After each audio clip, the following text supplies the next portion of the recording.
Bagi pasangan suami istri Darsani dan Sahra, warga Pantai Mangkiling, Kecamatan Hantakan, Kabupaten Hulu Sungai Tengah, keberadaan hutan Meratus adalah kehidupan dan masa depan mereka. Hutan yang lestari dan terjaga menjadi investasi masa depan yang siap untuk diwariskan dan sebagai mata pencaharian. Kondisi hutan yang masih alami dengan pohon-pohon berukuran besar dan rimbun menjadi habitat penting, salah satunya sebagai rumah bagi tawon atau lebah yang banyak bersarang. Inilah kesempatan bagi pasangan yang bermukim di lereng Meratus Hantakan untuk memuai atau memanen madu tawon.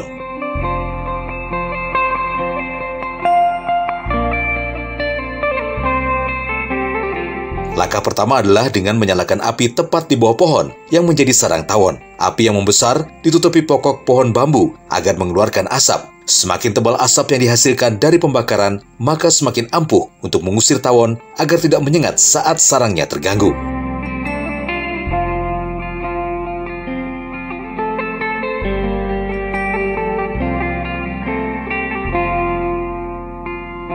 Setelah tertutup asap, pohon mengaris yang menjadi hunian tawon ini dinaiki menggunakan alat-alat sederhana seperti ember sebagai wadah madu, pisau untuk menguliti sarang tawon, dan tali pengikat.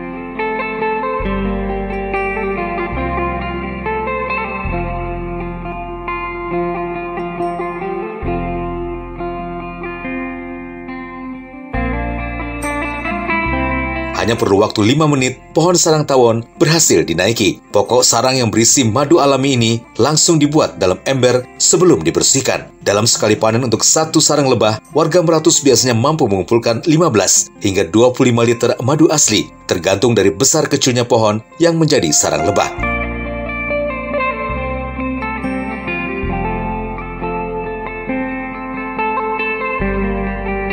Inilah salah satu alasan mengapa warga Dayak Meratus begitu menjaga pohon-pohon di hutan. Salah satunya untuk menjaga habitat lebah madu ini. Bahkan di kawasan Pantai Mangkiling sengaja menjaga pohon mengaris yang berukuran besar ini untuk tidak ditebang. Pohon berusia ratusan tahun ini dengan ketat dijaga warga dengan hukum adat. Dari Hantakan, Kabupaten Hulu Sungai Tengah, Syahran, kontributor Kalsel 1net.